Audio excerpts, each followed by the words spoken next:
Hello, this research seed is about managing your supervisor, or maybe I should say managing the relationship with your supervisor, but maybe normally the supervisor should be managing you, but it works both ways.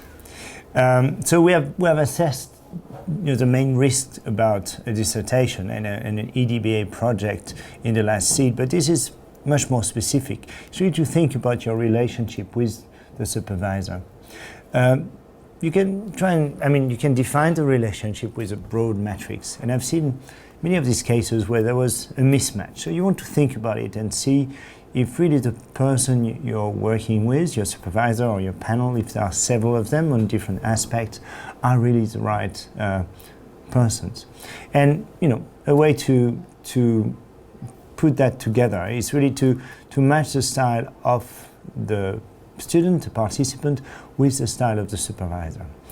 We'll go into more details about that, but a very broad approach would say, okay, well, basically you could categorize two types of supervisors. Some supervisors are really hands-on, they want to manage the PhD for you. And for instance, I've got a colleague at UTS who asks their students to really give her a lot of feedback, a lot of documents all the time. It's almost weekly reports on their progress. At the other end of the spectrum, people who are a bit, maybe a bit more like me, which, think, okay, well, it's your dissertation, it's your PhD. I think that's my opinion. It's important that you are in charge, that you take control. So supervisors like me would let the PhD students, come to them when they need them, plan regular meetings, but not too frequent, and just make sure you support your PhD students or your DBA students when they are needed. And that's the style, that's the hands-off supervisor. Now, the problem is there are different types of students, and some students, are a good fit with hands-on supervisors. Some students are good fit with hands-off supervisors. Let's say, a way to characterize that, say some students are more, completely autonomous. They like to do their thing, and they would come back to you only if there are problems. And it's their project, they lead it, and they come for advice. And they know when to come for advice, which is also very important. Some are much more dependent. And it can change as well, because there are stages where, a participant or a student might want more feedback because there's a problem, there's something hard to go through. And some stages where they want to go freely on do their field research and it's all going well according to plan and they need you less. But if we keep the basic typology, some pairs work really well. A hands-on supervisor with a dependent student, that's perfect. The student will like the support, the structure that is, and it's almost as if the supervisor was project managing the dissertation for them. If you have a hands-off supervisor with a dependent student, that doesn't work well because the student feels neglected. The supervisor will find a constant request of the student as whinging.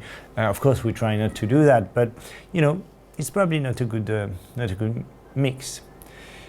A hands-on student with an autonomous student, a hands-on supervisor with an autonomous student, well, that can create conflicts because the students will resent the intervention. They feel they are in control, they know what they are doing, and they will resent, the supervisor coming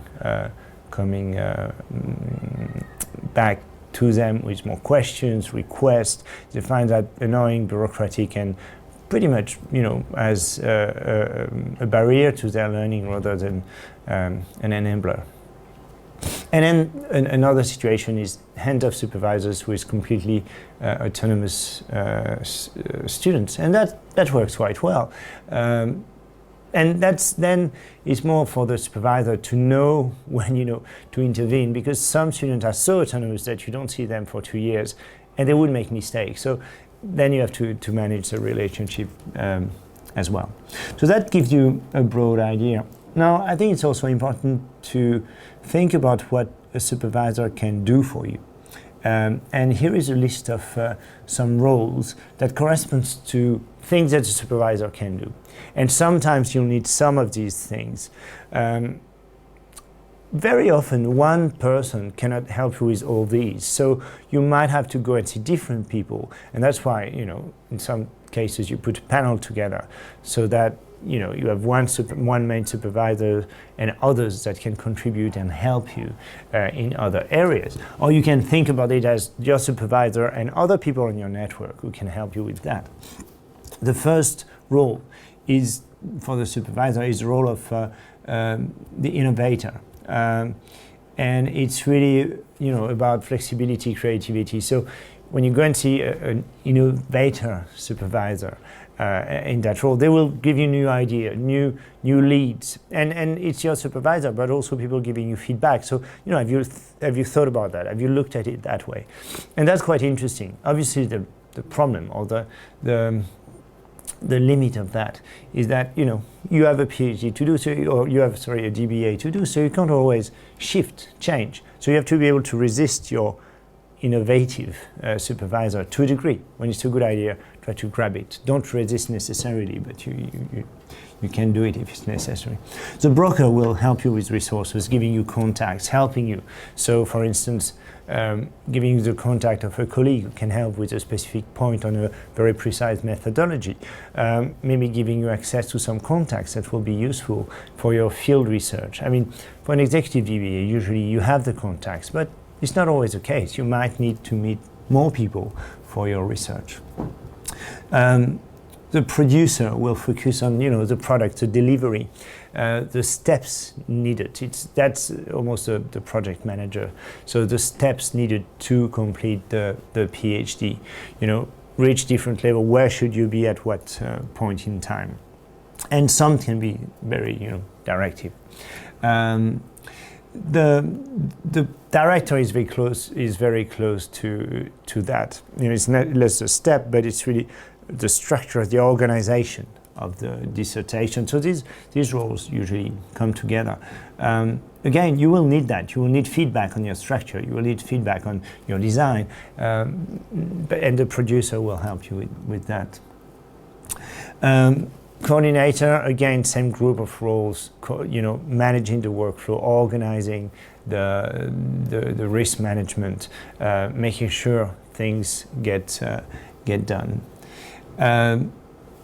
Then, of course, if you have these roles, you have the monitoring role. How are you doing? How are you progressing? Are you getting close to completion? And that's also important, because sometimes you need somebody to give you a little push to give you some milestones that you need to achieve to make sure that in the end you have your end product. So that's a monitor role.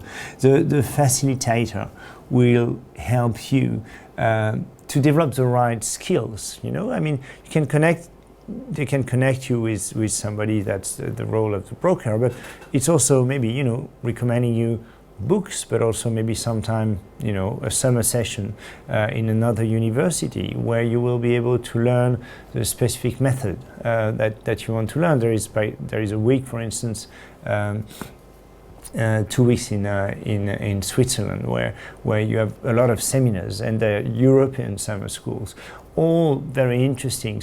And you can then get the specific skills that you need because you have chosen a specific method. Let's say you want to do social network analysis, or you want to do structural equations. Well, you need to learn that somewhere, and often doing a week of specific training on that can be very useful. The mentor is also there to provide pastoral care. Sometimes it's hard, and you have to find the right person to talk about that. Some supervisors are not very good, to support you as a mentor, or even you could say as a coach. Some are good at that. All supervisors have to do it, but it might be that you need more support somewhere else, somebody else you can talk with about your difficulties. So try to think about how you structure your relationships with others so that you get all these roles filled. Maybe some of them you can do by yourself. Maybe you don't need some of the roles. You might not need mentoring, or you might not need coordination, but think about what you need and when you need it. And obviously, at the border between all these, you would want a supervisor or an advisor who is an integrator, who is able to shift role when needed. You need to be a mentor when you need a mentor, to be a broker when you need a broker. And in a sense, all supervisors do that, but some are better at it than others. So know where you stand, know what you need. Maybe use this first list, and then I'll offer you to do another exercise to check, where you need the support. What type of roles do you need your supervisor to adopt for you? And, if you need some other people to fill the gaps, well, then you should certainly constitute your network so that all the roles that you need are actually filled. Now, whatever happens, there might be some disagreements with your supervisors. And it's actually part of the process. There's always a Socratic aspect to the relationship. So your supervisor will sometimes push you, try to put you in a corner to see if you master all the arguments. Try to put an idea forward to see how you react, or maybe because just they feel it's a good idea, and you might disagree. That's likely to happen. So the question is now, how do you manage them? Your supervisors should, be able to know how to manage them, but sometimes there's too much tension. They disagree. And here are a few cases where this could happen. For instance, always new ideas. The supervisors who are very innovative, they will, oh yeah, why don't you do that or this?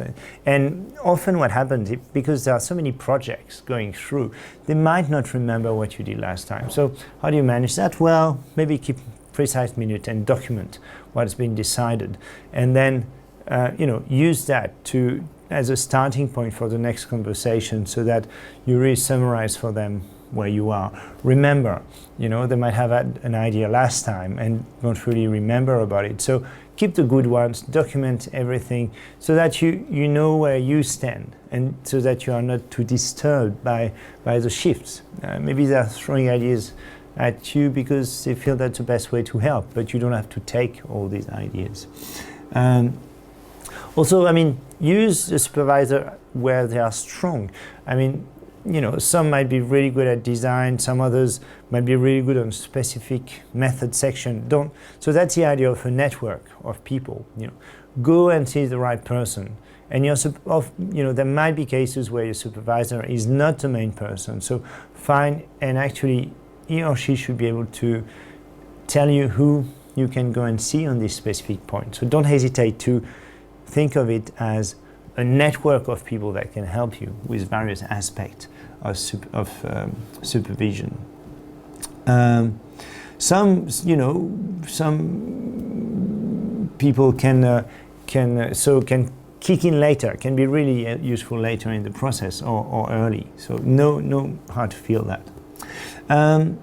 Another important aspect: don't take for granted that your supervisor knows more than you. Actually, because you will specialize on this very specific topic, you know these references and all this text, and the supervisor might be a bit less, on some areas might know a bit less than you, on some areas where you're really digging and reading everything, well, they probably know less than you.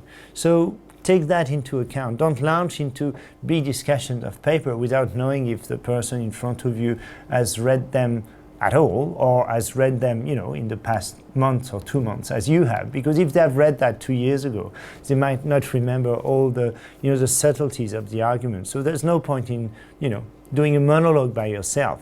Talk with them, bring them back to speed with where you are, and make sure you ask the right questions so that they can help you. Otherwise, it's exhausting with everybody because there's no real dialogue. And the last point is, if you have different people helping you, or if you get feedback from others, well, there might be disagreement. So it's a bit like the first point, where if people throw new ideas at you, if one person does that, or if several people have different angles, well, then, it's up. You have to arbitrate and to try and take the best ideas. You are in charge of your DBA, so that's for you to achieve. But explain why. Have a good reason. You can't choose just because you feel like it. You have to have a good reason. And it might be because of your competencies, because of your research question, but build your argument. Don't resist an idea just because it's not the first idea. Think about it thoroughly. If people try to help by giving you good ideas, what they feel is good idea, take them on board and then decide if you want them or not.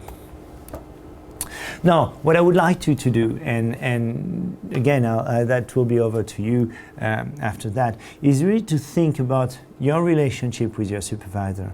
And you can use the table I just discussed, or you will find on the slides a series of questions that give you the two extremes on each topic. So topics such as the academic skills of the students, what should they be? The match between students and supervisors, the responsibility to articulate problem, etc., etc. So use this list. Ask yourself where you are on the continuum, and ask yourself if it works. And if it doesn't, well, what do you do? How do you approach it? Do you want to, maybe it's something you can discuss with your supervisor, and you can find a modus operandi that will work for both of you. Sometimes it's just a question of, putting that on the table and say, look, I really don't need all this constant asking of reports and this process. Why don't we set a 3 months meeting? I'll send you, a document 2 weeks before, and you'll be able to comment, and then we'll meet. Trying to find a way to do it that works for both. And if you can, well, maybe you need another supervisor. But very often, by discussing, communicating, reflecting on your needs and what your supervisor and others can bring you, you can pretty much, in most cases, find a solution. So, over to you. Thank you.